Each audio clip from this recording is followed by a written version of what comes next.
দেহের যে মাধুর্য রস, সে রস যদি একবার শুকিয়ে যায়, তাহলে এই দেহে গোবিন্দ আর কোনোদিন আসবে না। হরিবল। কেননা এই দেহের সময়সীমা অত্যন্ত কম।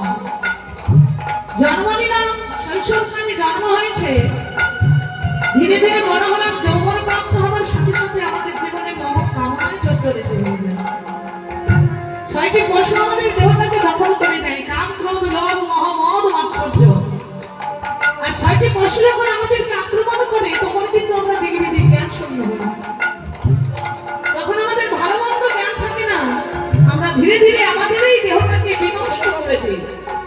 মোহ কামনায় লিপ্ত হয়ে আমার অমিত্র মোহে ছাপ দিয়ে দেয় অন্ধকার কূপের মধ্যে। ভেবেও দেখি না যেটা আমার জন্য ভালো নয়। কেননা ওই যে মোহ মায়া জাল, আর যেখানে মায়া সেখানে যে পর্দা করে থাকে, ও ভালো মন্দ বিচার করা যায় না। তাই আমার অমিত্র মোহ কামনায় লিপ্ত হয়ে তুমি এই যে সময়টা অতিক্রম করে ফেলছো, সময় অতিবাহিত করে ফেলছো, যেদিন তোমার পরকালের ডাক আসবে, সেদিনই কি সম্বল নিয়ে যাবে? যেদিন ভাবে এসেছিলে চৈতন্য গুরুরূপী ভগবানের শ্রীকৃষ্ণের চরণে তুমি কথা দিয়ে এসেছো, প্রভু তোমার দেওয়া ধন, তোমার দেওয়া বিষয় আমি তোমার কাছে আবার দিয়ে দেব। প্রতিজ্ঞা করে এসেছিলাম আমরা সবাই, কিন্তু যাওয়ার সময় সেই প্রতিজ্ঞার মনে নেই। আমার পিতার ধনকে হারিয়ে আমি কাঙাল হয়ে খালি হাতে ফিরে যাচ্ছি। তবে কি গোবিন্দ ভজন হবে না? সেজন্য সময় থাকতেই মা দেবা কি করতে হবে? সদ্গুরু চরণ আশ্রয় করতে হবে। আশ্রয় লইয়া ভজে তারে কৃষ্ণ নাহিতে যে আর জীবে মরে অকারণ। গুরু চরণ আশ্রয় করে গুরু শিক্ষা, গুরু দীক্ষা মন্ত্র দ্বারা এই দেহের মধ্যে ভক্তির বীজ অর্পণ করো। গুজ্জঙ্গলে চতুর্দনে আছে, বসে আছে কুলকুণ্ডলিনী শক্তি। নামামৃত যোগে জাগাইয়া রৌতারে, নামামৃত যোগে জাগালে শক্তি ভবতারীর মুক্তি বদন রাজার যুক্তি খাটবে না। তুমি যদি তোমার মোহ কামনাকে যদি তুমি রোধ করতে চাও, তাহলে গুরু কৃপা নিয়ে কামবীজ কামগাত্রী মন্ত্র দ্বারা প্রতিবস্তু উদ্ধগামী করো। দেখো তোমার আশা যাওয়া সকল ভজন সাধন সকল বিদায় বন্ধ হতে পারো।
ফসল ফলাতে গিয়েছো, তুমি যদি কৃষিকাজ ভালো না জানো, তাহলে কি তুমি ফসল ফলাতে পারবে?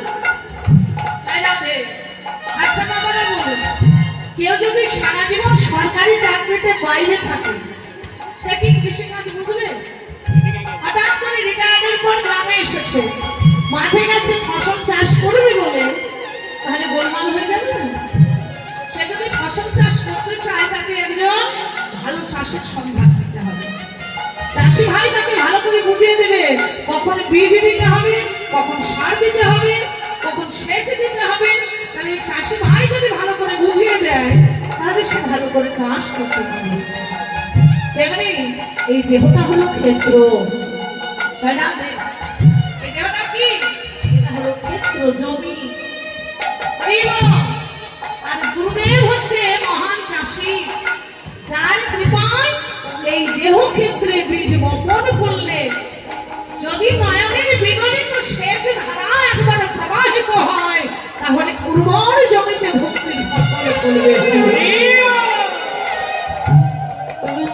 সেজন্যই তো বললেন ভূমিতে ভূমিতে কোনো ভাগ্যবান ভাগ্যবতী বীর গুরু কৃষ্ণ বৈষ্ণব প্রসাদে পাই ভক্তিলতা বীজ মানে হয়ে সেই বীজ মানে আরোপণ শ্রবণ কীর্তন জলে করে সিঞ্চন তদুপরি যাই লতা গোলক বৃন্দাবন কৃষ্ণ কল্প বৃক্ষ বলে করে আরোহণ। এই যে সাধুগুরু বৈষ্ণবের বাজারে ভ্রমণ করতে করতে ভক্তির ধুলি মাখতে মাখতে যদি একজন পরম বৈষ্ণবের কৃপা হয় সদ্গুরুর কৃপা হয়ে যায় তাহলে এই দেহ পূর্বর জন্মে ভক্তির ফসল অবশ্যই করবে বাবা। সেজন্য ঘরে বসে থাকলে হবে না, সাধুগুরু বৈষ্ণবের বাগানে আসতে হবে, ভক্তের সঙ্গের কথা শুনতে হবে, সাধু সঙ্গের কথা শুনতে হবে, আর শুনতে শুনতে ধুলি মাখতে মাখতে একদিন কৃপা হয়ে যাবে। অসময়ে কৃষি করে মেশামেশি খেতে অসময়ে কৃষি করে মিছামিছি খেতে মারে লাশ যদি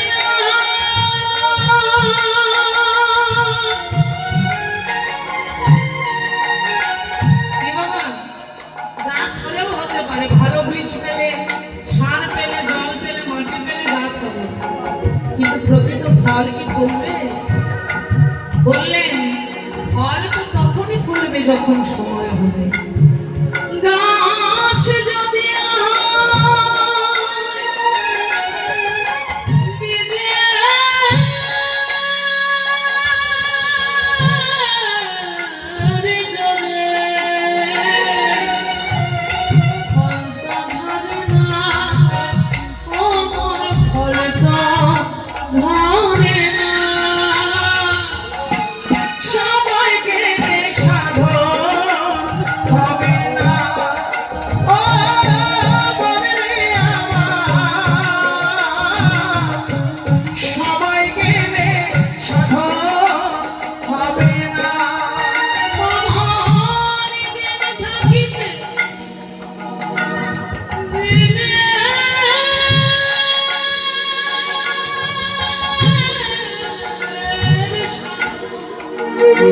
তুমি কেন করলে না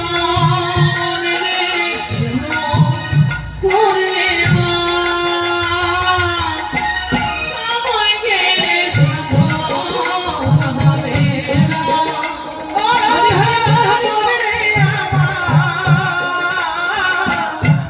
সময় গেলে হবে না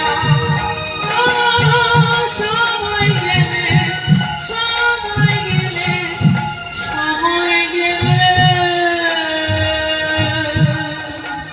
ওরে সাধন হবে না। সময় তো বয়ে যাচ্ছে, চেয়ে দেখ সময় যদি একবার চলে যায় আর গোবিন্দ সেবা হবে না। তাড়াতাড়ি সেজে নে ওমা, এই দেহটা সাজাতে হবে। কি দিয়ে সাজাবেন? হরিনাম দিয়ে। এ জীবনে কি নিয়ে এসেছি, যে কি নিয়ে যাবো আমরা? এই দেহের সাজ কি আমার সাথে যাবে না? না, স্বর্ণ অলঙ্কার আপনার আলমারিতে যদি 50 ভরির সোনাও থাকে, আপনার পুত্রবধূ আপনাকে একটা সোনাও দেবে? একটা গলার হার দিয়ে বলবে শাশুড়ি অনেক কষ্ট করে বানিয়েছিল, একটা সাথে দিয়ে দিই। জায়গা দে। আপনার যতই সোনা গহনা টাকা পয়সা থাক, ওই সাজ আপনার সাথে যাবে না। শেষের দিনে যেদিন গোবিন্দের ডাক আসবে, একমাত্র মাধ্যম জায়গা দে। যেদিন আমার দেহ ছেড়ে প্রাণ পাখি উড়ে যাবে, এই দেহ আমার পানের পারে ভাটায় পড়ে রবে, পড়ে রবে সখিরে। সেদিন আমার বান্ধব বলতে আমার গোবিন্দ বিনা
যেদিনে প্রাণ পাখি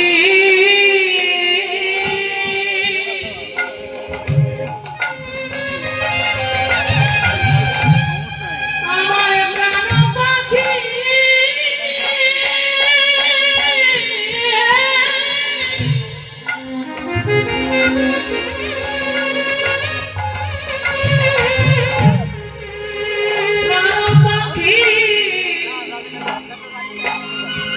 উড়ে যাবে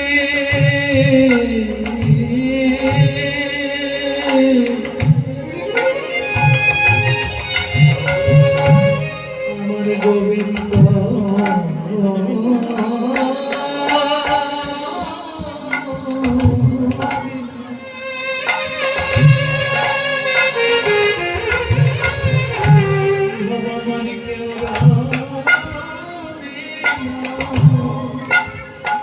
যেদিন আমার প্রাণ পাখি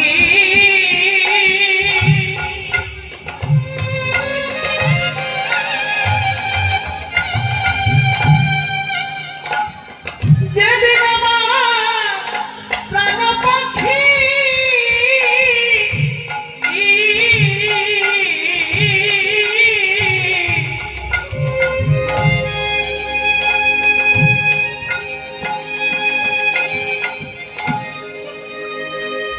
আমার প্রাণ পাখি উড়ে যাবে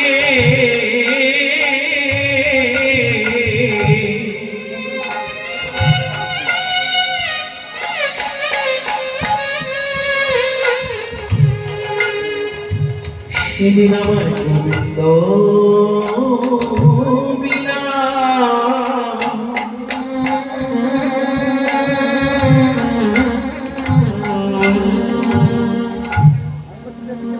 জগতি আর কেউ রাবে না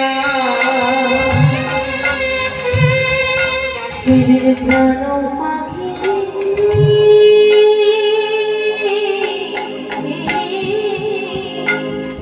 হরিবার হরিবার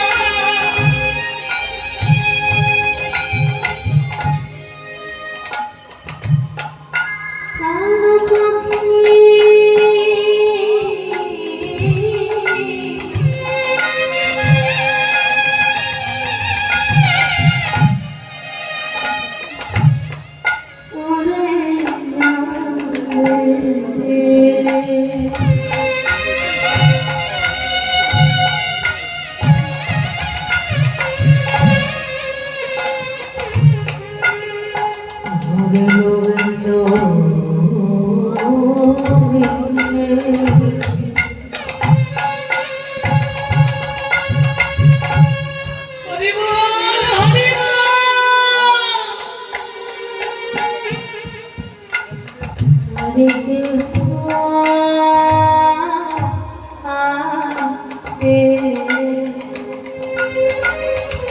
সেদিন আমায়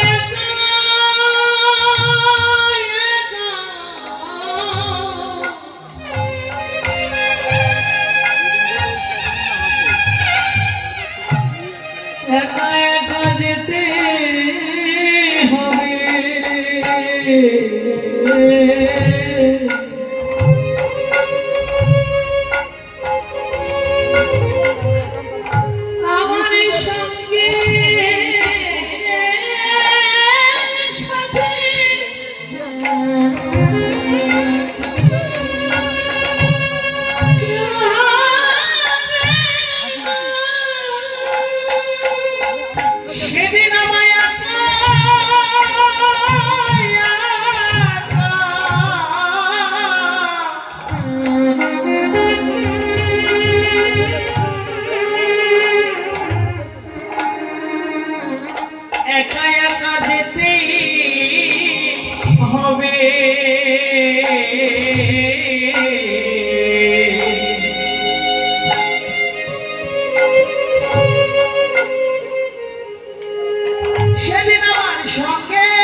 সঙ্গের সাথে কেউ হবে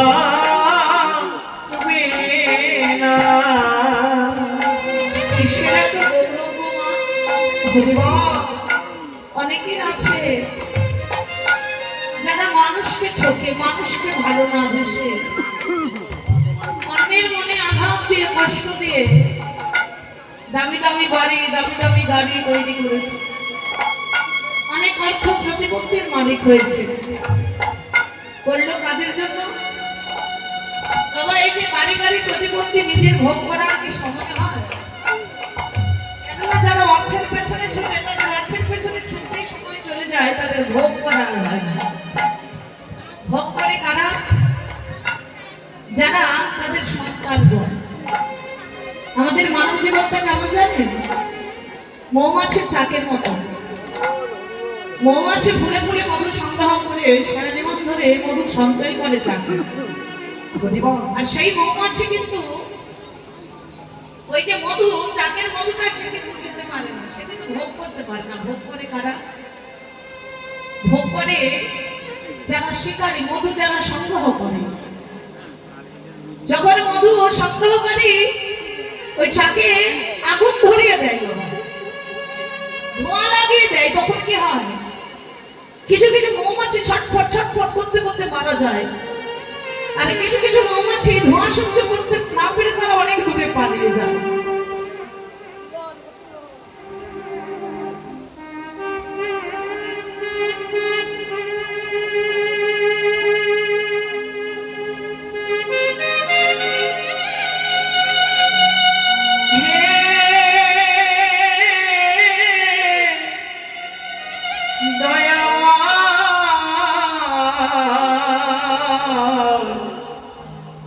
দয়াময় একবার দয়া করো। কিছু কিছু মৌমাছি প্রাণে মারা যায়, কিছু ছটফট করতে করতে ঘুরে চলে যায়। এই যে তিল তিল করে মধু সংগ্রহ করলো, সেই মধু তুলে তাদের ভোগ করার ভাগ্যে হলো না। ভোগ করলো এই শিকারীগুলি, তারা বাজারে বিক্রয় করলো, অর্থ ইনকাম করলো। তোমার কি লাভ হলো? সংসারে তুমিও বাড়ি করলে, গাড়ি করলে, সারা জীবন অর্থের পেছনে ছুটলে। তোমার ছেলে, তোমার মেয়ে শেষের দিকে তোমারই বলবে তুমি আমার জন্য কি রেখেছো। রাধে রাধে। শেষের দিনে তোমার ওই ছেলে মেয়ে তোমার সঙ্গে কেউ যাবে না।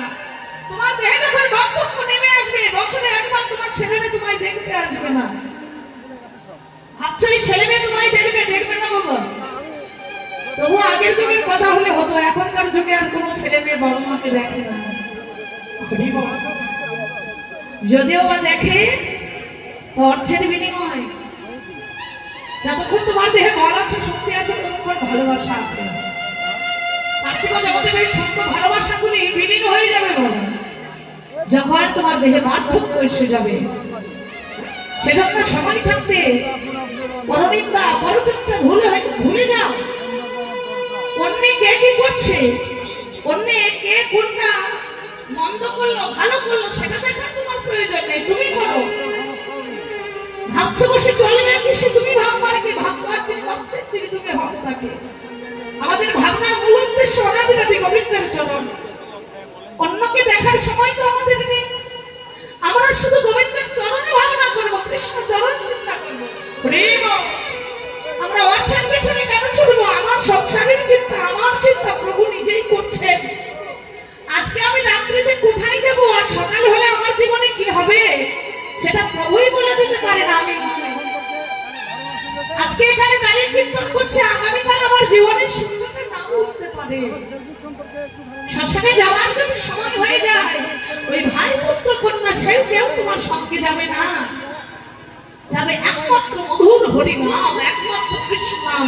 যতটুকু কর্ম তুমি ভগবানের কাছে করতে পারলে, যতটুকু কর্ম তুমি জীবের জন্য করতে পারলে, যতটুকু তুমি সাধু সঙ্গের জন্য করতে পারলে, ওটুকুই তোমার শেষ জীবনের সার।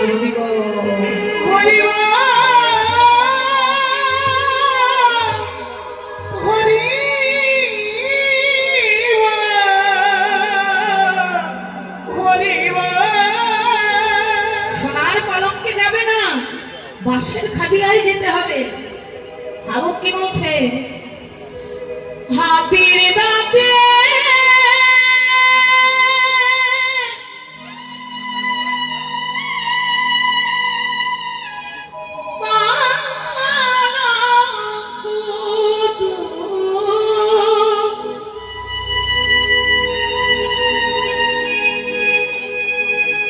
রইবে খালি পড়ে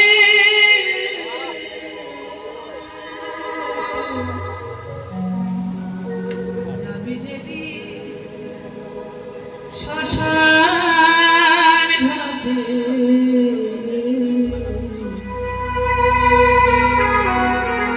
বাঁশের দোলায় চড়ে জমি যেদিন শ্মশান ঘাটে সেদিনই বাঁশের দোলায় চড়ে হাতের দাঁতে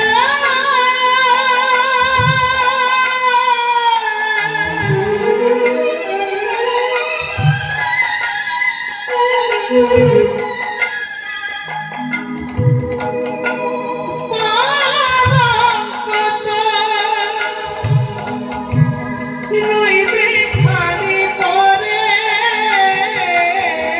হরি হরি বল হরি বল জমি যেদিন শ্মশান ঘাটে বাঁশের দোলায় চড়ে জমি যেদিন শ্মশান ঘাটে বাঁশের দোলায় চড়ে সঙ্গে দেবে এক মুঠোতে গোটায় তুমি দু চোখে তুলসীর পাতা সঙ্গে মাটির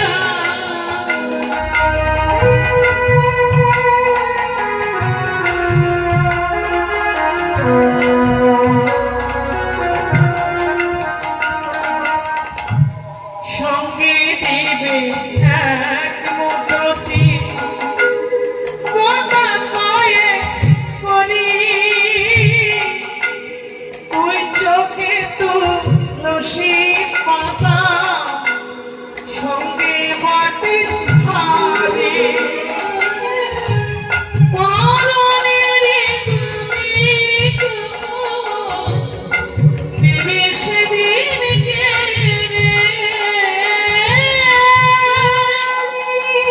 তুমি কাবো দিবে সেদিন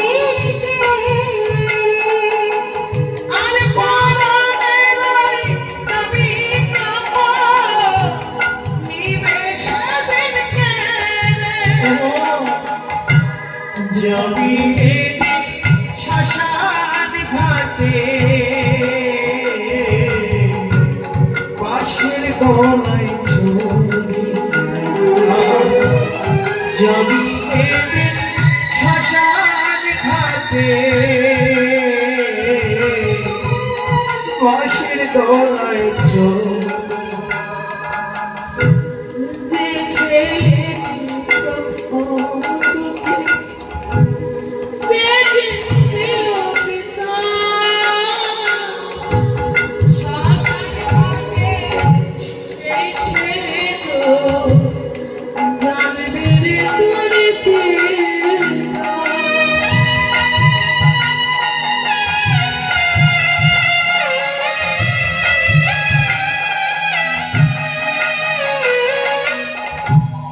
যেই ছেলে তো প্রথম চোখে দেখেছিল পিতা শ্মশান ঘাটে সেই ছেলে তো জানবে রে তার চিন্তা পূর্বে রে তোর সাধের দেহ কর্মরবে করে।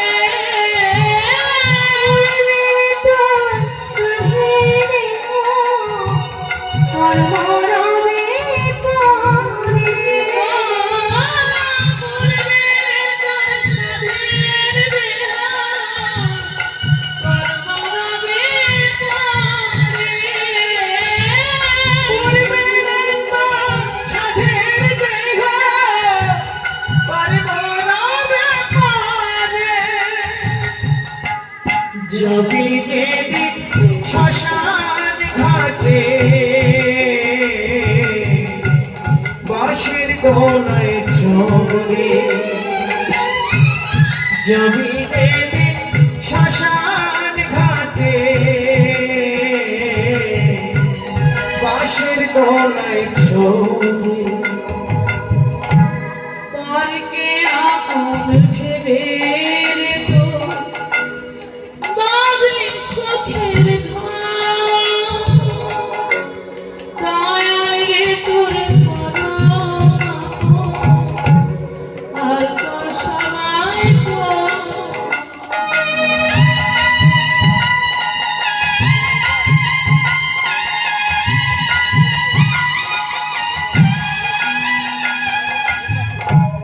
পরকে আপন ভেবে রে তো বাঁধলি সুখের ঘর। দয়াল রে তোর পরম আপন আর তোর সবাই পর। অন্তিম কালে হরি বলে ডাকরে সকল ছেড়ে। অন্তিম কালে হরি বলে ডাকিলে সকল ছেড়ে। অন্তিম কালে হরি বলে ডাকরে সকল ছেড়ে। অন্তিম কালে বলে সকল ছেড়ে যদি যেদিন শ্মশান বংশের দোলায় যদি যেদিন শ্মশান ঘাটে হরি বল হরি বল। বাঁশের দোলায় চলে যদি যেদিন শ্মশান ঘাটে মাটির দাঁতে